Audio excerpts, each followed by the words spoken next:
নমস্কার বন্ধুরা, আমি সঞ্চিতাস এসেন্স রেসিপিস ইউটিউব চ্যানেলে আপনাদের সবাইকে স্বাগত। এটাকে আমরা কাচকি মাছ বলে চিনি, আর এই মাছটাকেই আরও দুটো নামে চেনা যায়। বিভিন্ন স্থানীয় অঞ্চলে নেঠালি বা হোয়াইট বাইট বলেও বলা হয়। এর সাথে আমরা পেঁয়াজ কলি দিয়ে তৈরি করব একটা ভীষণ সুন্দর টেম্পটিং একটা রেসিপি।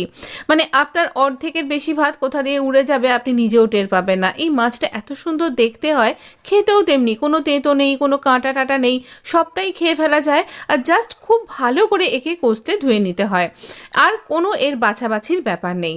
খুব পরিষ্কার একটা মাছ, খাওয়াটা ভীষণ ভালো। আর এখানে আমরা এই পেঁয়াজকলিগুলোকে, ভীষণ কচি পেঁয়াজকলিগুলো, আর পেঁয়াজকলিগুলোকে একটু লম্বা লম্বা করে কাটবো। এই পেঁয়াজকলিগুলো এরকম আগে থেকে ধুয়ে পরিষ্কার করে শুকনো করে আমি মুছে রেখেছি। এই কাচকি মাছগুলোকে আমি এখানে নুন, হলুদ আর একটু সর্ষের তেল দিয়ে ম্যারিনেট করে রাখলাম। বাস 2-3 মিনিটের জন্য রাখলেই হবে। এবার ফ্রাইং প্যানটাকে খুব গরম করে আঁচটা কমিয়ে দিয়েছি। আর এখানে একদম আবারও আমি এখানে, আপনি সর্ষের তেল দিতেই পারেন, আমি অতটা ঝাঁঝ খাবো না বলে আমি এখানে কিন্তু সাদা তেল দিয়েছি। দেবার পর ওই মাছগুলো প্রথমে দিলাম ফ্রাইং প্যানের এক পাশে, আর তার ওপর দিয়ে আমি এখানে ওই পেঁয়াজকলিগুলোকেও দিয়ে দেব। তো এই পেঁয়াজকলিগুলো আর মাছ একই সাথেই রান্না হবে। মাছটাকে কিন্তু আলাদা করে ভাজবার ওরকম কোনো দরকার পড়ে না। এই মাছটাকে সর্ষে বাটা দিয়ে, সর্ষে বা সর্ষের সাথে পোস্ত দিয়েও কিন্তু আপনি বেটে একটু ধনেপাতা, কাঁচা লঙ্কা দিয়ে একটু ফুটিয়ে নিয়ে বাটি চচ্চড়ির মতন করেও খেতে পারেন, অসাধারণ খেতে লাগে। তো এখানে নুন আর হলুদ দিয়ে দিলাম, খুব ভালো করে মজবে। এইখানটা মাছে তো নুন হলুদ মাখানো ছিলই, সেই বুঝে দেবেন। একটা পেস্ট বানিয়েছি, 2 রকম সর্ষে, একটুখানি তিল বাটা আর কাঁচা লঙ্কা। তিলের টেস্টটা এখানে ভীষণ ভালো লাগবে।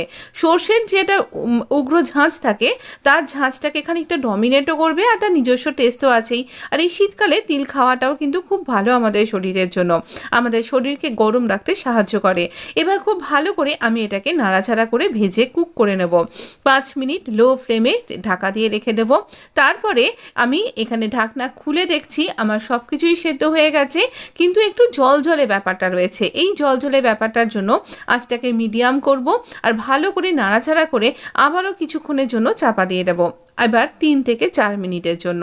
তো এই রকমভাবে আপনার খুব সহজেই, শীতকালে কার অনেক কিছু রান্না করতে ভালো লাগে বলুন, তবে হ্যাঁ, একটুখানি আরাম করে লেপের মধ্যে থাকতেও কিন্তু বেশ মজা লাগে। সেই ক্ষেত্রে রান্নায় শর্টকাট করতে চাইলে কোনো একদিন এই রেসিপিটা ট্রাই করতে পারেন। ভীষণ সুন্দর খেতে লাগে আর খুব তাড়াতাড়ি তৈরি হয়ে যায়। দেখতে পেলেন তো, এত টেম্পটিং। পেঁয়াজকলি এমনিই সুন্দর, কাচকি মাছ এমনিই সুন্দর। কাচকি মাছের পেঁয়াজকলি দিয়ে এই মাছের চচ্চড়িটা অসাধারণ লাগে। একদম গ্যাস অফ করে দিয়ে আমি এখানে একটুখানি সর্ষের তেল ছড়িয়ে দিলাম। এই জন্যই আমি তেলের মধ্যে রান্নাটা করিনি। তো এখানে অল্প সর্ষের তেলের ঝাঁঝটা ভীষণ সুন্দর খেতে লাগবে, আর এই সাথেই সব মশলাগুলোর সাথে অসাধারণ লাগছিল। আপনি কবে এটা ট্রাই করবেন আমাকে কিন্তু জানাতে ভুলবেন না। ভিডিও ভালো লাগলে প্লিজ লাইক শেয়ার সাবস্ক্রাইব করে পাশে থাকতে ভুলবেন না। কমেন্ট করে জানান আপনার রেসিপিটা কেমন লাগলো। ভালো থাকবেন, সুস্থ থাকবেন। ধন্যবাদ আপনাকে, অনেক অনেক ধন্যবাদ।